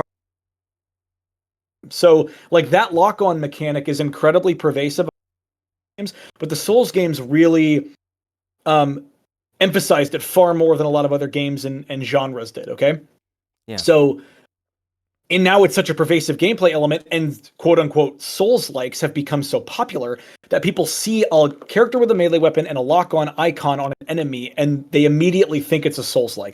And I'm sorry, it's just not. Like they're completely different genres. And I would even go so far as to say, outside of From Software, there's not a single quote unquote Souls like game that is even remotely close in terms of the design philosophy and the sensibilities of what From Software has put out in that genre. And because they're really just like action RPGs with an emphasis on moment to moment resource management and exploration. Most of the games in that genre are terrible. From Software doesn't even always. Dark Souls 2 is bad. Elden Ring is vicious, but that doesn't inherently make something a Souls like. Okay, melee combat plus lock on doesn't make a game a Souls like. If that's the case, Post Trauma is a Souls like, and I can promise you it's not. Um, Callisto Protocol and Silent Hill 2 Remake would have been better if they had a lock on mechanic. Because what they did instead was this janky thing where the moment you enter combat mode, you and the enemy are sort of locked into a hitbox together, and it feels incredibly rigid, restrictive, and janky. The alternative would be giving people the ability to just swing freely wherever, but because of how narrow the FOVs are in these games, aggressive some of the enemies are, and the lack of control over the camera because it's over the you wouldn't be able to really see things that are kind of coming out of nowhere and hitting you, and that would feel very. So what did they do? The second you get attacked, you're immediately locked into that one-on-one, right? Callisto did it, Silent Hill 2 did it. By adding the lock-on feature, you give the player all the freedom and all the control. Yeah. So it is an inherently better system than what we had in both Callisto Protocol and Silent Hill 2 Remake. And I think The Last of Us did this as well. It's one of the only survival horror games I've never played because I'm not super into big budget mainstream games for the most part. I will play them eventually. But that's sort of like the moment you swing or the moment an enemy attacks you or the moment you dodge an attack, that one-on-one like punch out style combat. And that's how Callisto was, and Silent Hill 2 Remake was like that. Silent Hill 2 Remake was less restrictive for sure, but it's the exact same system to a point where enemies, if they attacked you from far enough away, they would literally like zoom into your hitbox real fast, and it looked super awkward and janky. It happened with the nurses a lot. Really kind of awkward and funny looking. This game eliminates that issue entirely by giving the player a lock-on feature, which is the way any game that is going to handle combat like this should do. Straight up. Awesome. I agree Sorry, I with didn't mean you. to go on a tangent. No, I just wanted no, to no, make no, sure no, no, no. because it's a those are like button or like hot button issues like Souls likes and lock-ons. No, It's like it's different functionally. No, and completely different. I'm glad that you talked about it and you differentiated it and made it clear about what is a Souls like and what isn't in different types of combat with melee. Because a lot of people don't know that. They just hear things and then they assume like, oh, this is what a Souls like is. It's just basically someone with a melee weapon and a lock on an enemy. And I'm glad that you clarified what a Souls like is compared to what other people think it is, because it's a very, and even me, I don't play Souls like games. I don't really know what it means when people say it's a Souls-like game. Like, well, what does that mean? Does that mean that is it a character with a melee weapon that can hit? Is it Yeah, that's something that I can people confused will on. immediately think Souls like is I swing at the enemy and then I dodge and then I swing. See, that's all it takes for people to be like, oh, it's a, but it's just not that simple. Right. So, And I'm glad you clarified that.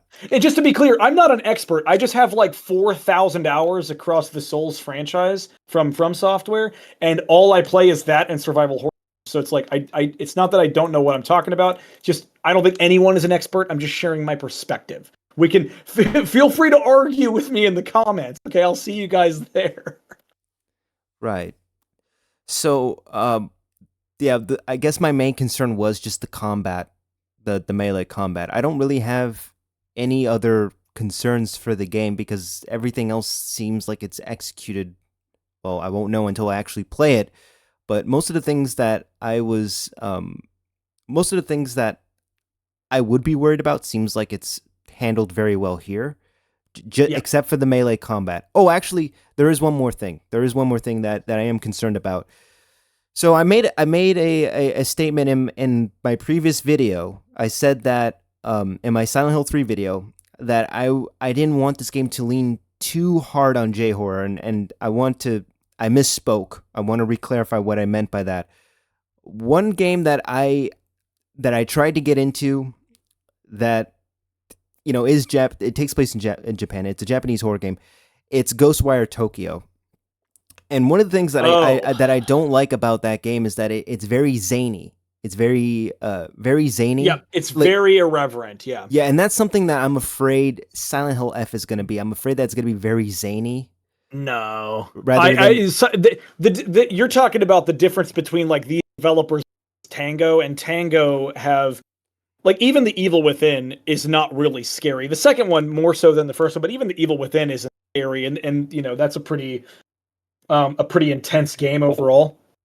They just have very unique sensibilities, and they're very sort of authentic in their approach. They don't really try to sanitize or try to push the envelope in certain aspects. They're just very authentic, and they have okay. very distinct sensibilities. And each of their games, they have a different director, and with Shinji Mikami producing, obviously. With them getting let go and then acquired by Krafton, that's all behind us now. We're not going to get into that, but each of their games had a different director, had different a different emphasis on like art direction and art style and things like that. And um, it's very irreverent for a reason. Like those sensibilities are very clear. I don't think that's what's going to happen here. I think the presence of the writer and the artist alone will help shape this game into, and the director too. They seem like they have a very strong grasp on what the vision it should be for this. So I don't expect that. And if there's a little bit of a reverence, sort of like break up the tension, but I don't see that being this game, not from what Okay. I've seen so far. Yeah. Then that's good. Then I guess my worries are put to bed with that. Again, that's just one of the things that I would hate for a game with this much potential to do, to just have like a complete what to do a complete 180 and just do something completely zany, and it's like, okay, well, now it just feels off, and I would hate for a game like this to do that, and it seems like it's not going to. You kind of helped me realize that, especially with now that I'm seeing this footage being looped over and over and over again. I'm like, yeah, I think this game might be good, even though I feel like I might be brainwashing myself by watching this footage and talking about it. But Oh, I have one more. I have one more thing I yeah, wanted to say real quick. yeah, Because you see this shot here where she's like all beaten up and her clothes are ripped and she's bloody. yeah. One of the stupidest things in Silent Hill 2 remake was the healing. Like when you were damaged, you'd see like blood on James's jacket, and when you healed, it would just disappear. It was so dumb. I really hope that's not what's happening here. Like What you she's heal and all your clothes come back and the blood goes away. I'm sure that won't, but I wouldn't have put it past them to do something like that. Because they have the little health bar at the bottom left, and I would actually prefer. I would prefer to have a little HUD. It's got like your health bar and your stamina and stuff like that. Over seeing the blood on my jacket disappear when I use a heal. That is so immersion breaking, like bordering on nonsense. Yeah, unless they're gonna have some sort of option to disable HUD elements or something like the Silent Hill 2 remake had. Sure. Uh, Yeah. I'm Yeah, I not don't. entirely sure. Yeah, you could have a more immersive, like if they're going to go for like a experience. I'm fine with that, but like Resident Evil solved this issue already. The more damaged you are, the slower and goofier you walk. Like you didn't need to do both. Yeah, So, I would like them to just be thoughtful about that and you know, take a deft hand when it comes to crafting an immersive experience and respect the player's immersion, because immersion is as important as the game itself. The uh, moment my immersion is broke, who knows how long it's going to take for me to get back into the game. You know what I mean? And I'm saying yeah. that generally, not me specifically, generally just players. Immersion in horror is so important. Yeah, I 100% agree with you. It's why I love horror gaming. It's that when it's done right, it's one of the best experiences to have Yeah. playing. So that kind of wraps up my concerns for Silent Hill F, and you kind of injected your own concerns a little bit too. I'm gonna give you the floor. What are your concerns about Silent Hill F? Well, I did address it already, but just I mean, I could go a little bit more in depth on like the combat stuff. Like all of the enemies seem very distinct visually and more importantly, distinct mechanically.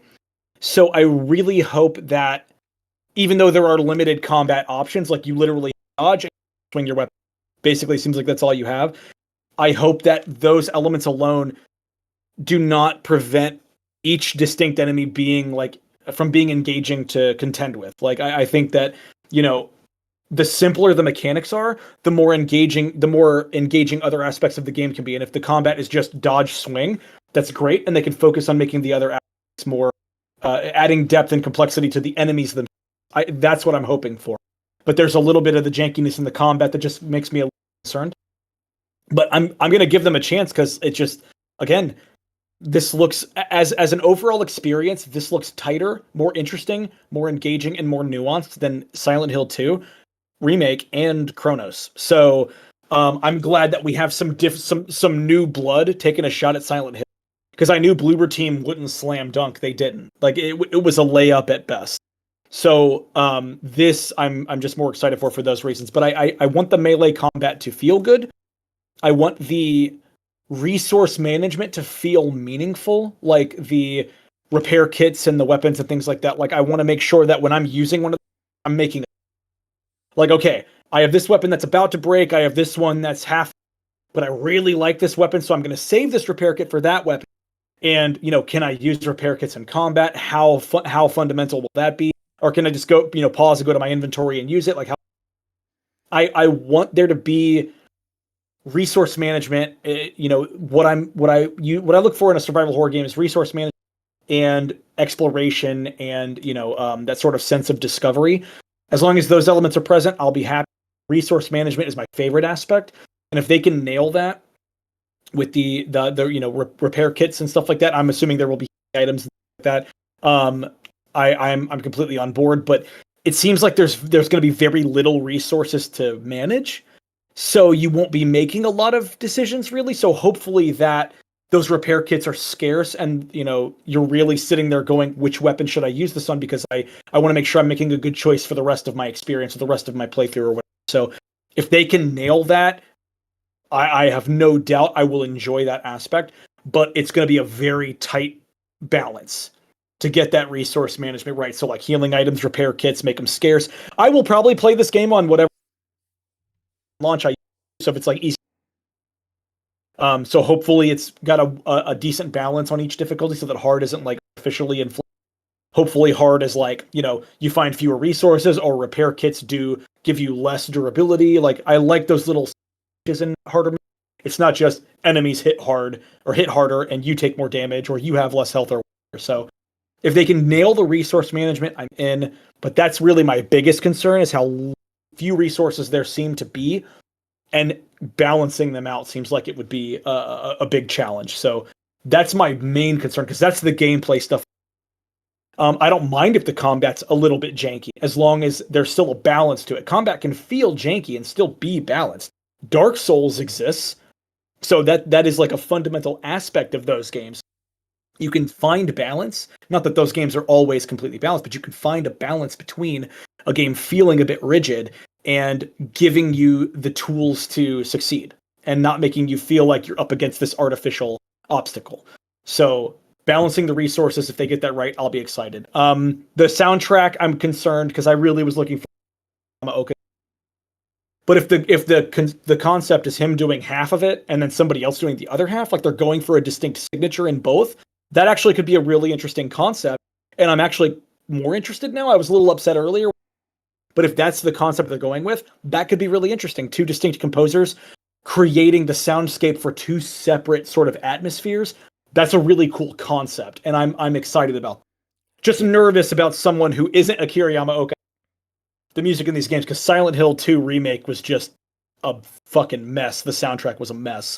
So one of the most iconic soundtracks of all time turned into an absolute mess. So it makes me a little nervous. And then the let's see what else. I think that's my main stuff. And just I hope that they can create variety in the, I hope that the weapons function differently, right? Like a lead pipe's not the same as the Naginata that was.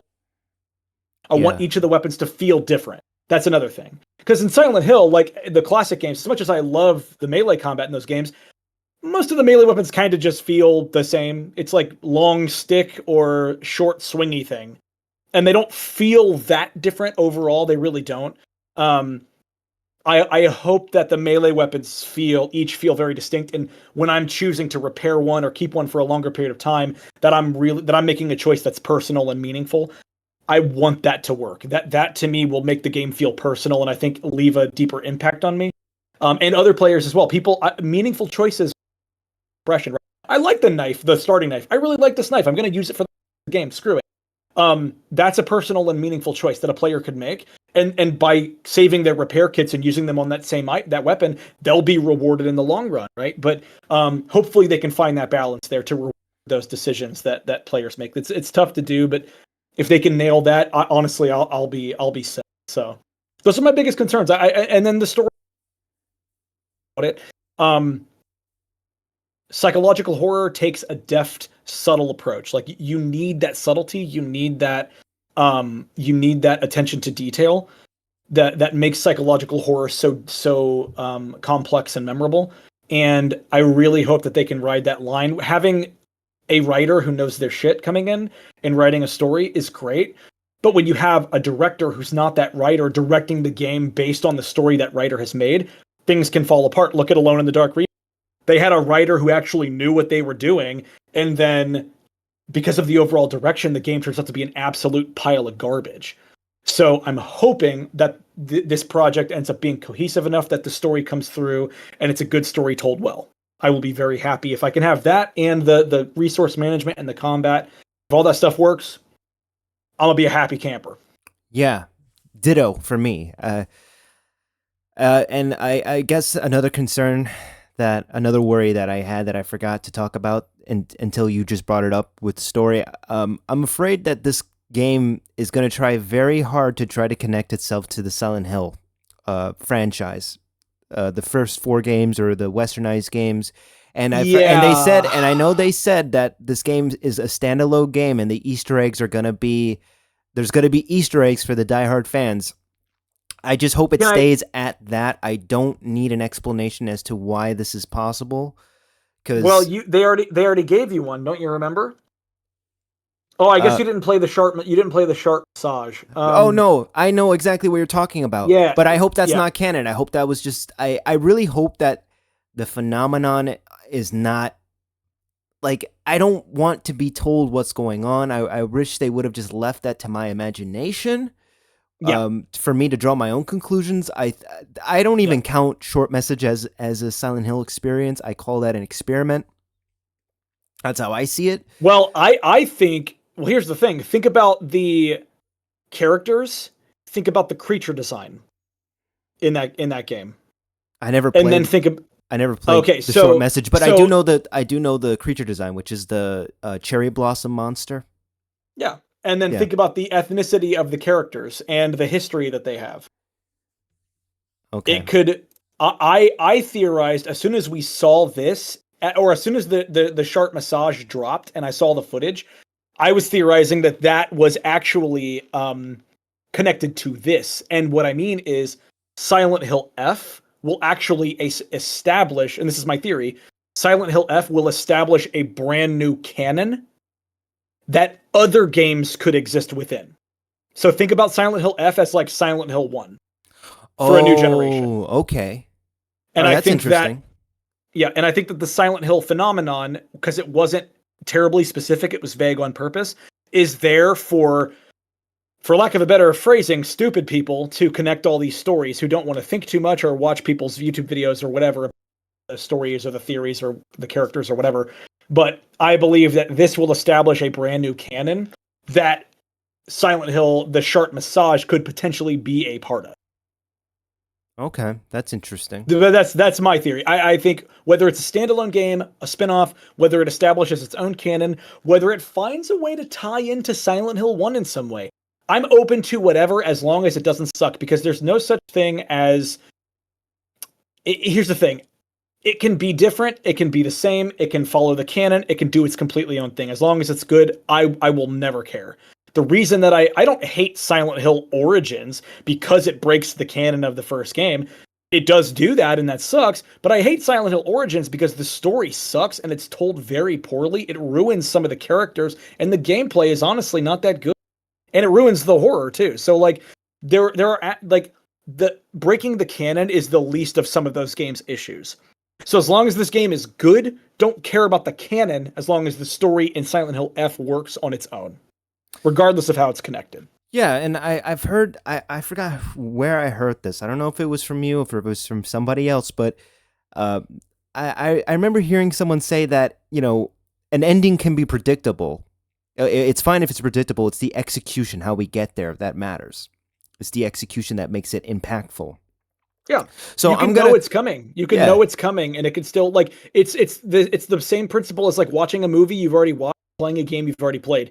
Even if you know where it's going, if it works, if it's impactful, it'll stick with you. I know exactly where Silent Hill 2 is going every time I play it. But you bet your sweet ass when I get to that hotel room every time I play it, I feel something. Right? Yeah. So I know exactly. I won't spoil anything, but I know exactly how like a game like Soma ends. But when I go through and play it, I'm still left with profound questions I've ever asked myself. I know where Spec Ops: The Line ends. It's still one of the most profound stories I've ever experienced in a video game. So it doesn't. Yeah, I don't think that came from me. That might have been Jayhawk. I've heard him talk about that before. or maybe it was him. That is so important. So important. And so I guess agree. yeah. So I guess I'm more afraid of the execution. Not so much so it's predictable. It's the execution that I'm a little worried about. If they are going to try to connect this to the original quadrilogy of Silent Hill games, or if they're going to try connecting this to the short massage, it's the execution. But I'm going to keep I'm going to have an open mind. I'm definitely excited for everything that I've seen so far. I'm really pumped about it, and it sounds like you are just as pumped, if not even more pumped than I am about this game. Yeah, this is the first thing I've been excited for from the new Silent Hill lineup. Townfall, I'm very interested in because those developers are incredibly skilled. Their games are great, but we haven't heard anything about that, so I'm not sure what the future is for that. But this is the only one so far I've actually been in and excited for. Yeah, and by the way, for Townfall, they did come out and say that they are still working on it, so it's not canceled. That's good news. It's good news. It's some news. We still haven't seen anything about it because I believe, was it Annapurna that closed its doors because everyone walked out? It's Annapurna's the publisher, but No Code is the developer, and they were still fine because it was being co-funded by Konami. So I assumed everything was still good to go. And I know their games. And I know that Townfall probably won't be that big of a game compared to this or SH2. So the idea that we hadn't heard anything was just really like a big red flag, because that project isn't nearly the scope of this one. Yeah, and hopefully we do hear something about it in or maybe the next they didn't want to. Maybe they didn't want to overshadow the because they were getting ready for the sort of release cycle for Silent Hill F. So maybe they just didn't want to have games competing in the media. They wanted to have one focus on one at a time. Maybe they took feedback from the original transmission. People were really like, "Oh my God, they're announcing 12 things at once. There's no way all these are going to be good." Yeah, So maybe they actually took a lesson from that and they were like, let's just focus on one at a time. yeah, And I think that's working out better. and it actually is because the next transmission focused on Silent Hill 2 remake, and we got a few transmission events for that game, and we're pumped for that game, and now it's Silent Hill F. The last transmission event was Silent Hill F, and what we've been seeing has just been about Silent Hill F. I think that's a very good strategy. But anyways, thank you guys so much for listening and watching the last episode of the Silent Discussion. Thank you, Mr. Winters, for joining me on this very special occasion, talking about two survival horror games that are coming out in the same month. We are eating good, my friend. I mean, depending on where you look at it. I mean, hey, and that's just the like the AAA releases. We haven't even talked about indie survival horror games yet. We'll save that for a later date, but there's plenty of those too. So there's a like survival horror is, and I say this in my post trauma video, survival horror right now is in the best place it's literally ever been, and it's only going to get better. So I'm excited. Thank you guys so much for watching, and if you enjoyed this video, be sure to give it a like and subscribe if you enjoyed your stay at the Silent Lounge.